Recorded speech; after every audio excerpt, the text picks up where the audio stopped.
সিলেটে ইমাম মুয়াজ্জিনদের ঈদ উপহার প্রদানকালে বাণিজ্যমন্ত্রী জনগণের স্বার্থই আমাদের কাছে সবার আগে। বিস্তারিত দেখুন প্রতিবেদনে।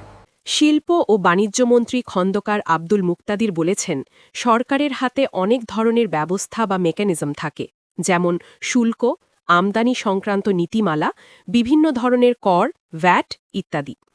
এগুলোর হার কমানো বা বাড়ানোর মাধ্যমে অনেক সময় সরকার বাজারের পরিস্থিতি নিয়ন্ত্রণ করতে পারে, যাতে দ্রব্যমূল্যের চাপ ভোক্তার উপর বেশি না পড়ে। আমরা সবসময় এই বিষয়টি মাথায় রাখি যে মানুষের যেন কষ্ট না হয়। সেই বিবেচনাকেই অগ্রাধিকার দিয়ে সরকার কাজ করে যাচ্ছে। সোমবার সকাল 10:30টার দিকে সিলেট মহানগরীর বিভিন্ন মসজিদের ইমাম ও মুয়াজ্জিনদের সম্মানী প্রদান অনুষ্ঠান শেষে সাংবাদিকদের এক প্রশ্নের জবাবে তিনি এসব কথা বলেন। তিনি বলেন, এখানে প্রায় 800-র বেশি মসজিদ রয়েছে। সেই সব মসজিদের ইমাম সাহেব ও মুয়াজ্জিন সাহেবরা আজ এখানে উপস্থিত হয়েছেন।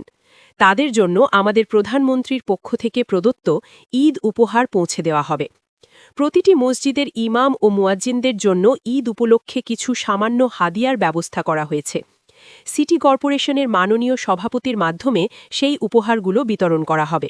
দ্রব্যমূল্য বাড়বে কিনা বা দেশের বাইরে যদি কোনো পণ্যের দাম বেড়ে যায় তার প্রভাব এখানে পড়বে কিনা এমন প্রশ্নের জবাবে তিনি বলেন, এই সরকার মানুষের নির্বাচিত সরকার, মানুষের পছন্দের সরকার।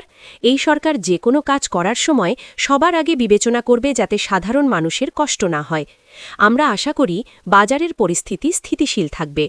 মানুষের কাছে যে দামে পণ্যগুলো এখন সহনীয় আছে সেই সহনীয় পর্যায়েই যাতে থাকে তা নিশ্চিত করার জন্য প্রয়োজনীয় সব পদক্ষেপ সরকার নেবে। তিনি আরও বলেন, সরকারের হাতে অনেক ধরনের ব্যবস্থা বা মেকানিজম থাকে, যেমন শুল্ক, আমদানি সংক্রান্ত নীতিমালা, বিভিন্ন ধরনের কর, ভ্যাট ইত্যাদি। এগুলোর হার কমানো বা বাড়ানোর মাধ্যমে অনেক সময় সরকার বাজারের পরিস্থিতি নিয়ন্ত্রণ করতে পারে, যাতে দ্রব্যমূল্যের চাপ ভোক্তার উপর বেশি না পড়ে। আমরা সব সময় এই বিষয়টি মাথায় রাখি যে মানুষের যেন কষ্ট না হয়। সেই বিবেচনাকেই অগ্রাধিকার দিয়ে আমরা কাজ করি, কারণ এটি মানুষের পছন্দের এবং নির্বাচিত সরকার, আর সেই দায়িত্ব থেকেই আমরা সব সময় জনগণের স্বার্থকে সর্বাগ্রে গুরুত্ব দিই।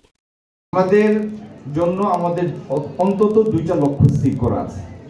এর মধ্যে একটা লক্ষ্য হলো, অনেক মসজিদে আমরা দেখি যে ব্যক্তির খেয়াল খুশিতে ইমাম সাহেবদের নিযুক্তি হয়, আবার অনেক সময় নিয়োগের অবসান ঘটে। ইমাম মানে হচ্ছে কি নেতা। এই নেতা যার নেতৃত্ব স্বীকার করে তার পিছনে দাঁড়িয়ে আমরা আল্লাহর সাথে সংযোগ স্থাপন করি, আল্লাহর শিখানো কথা বলে, ঠিক না?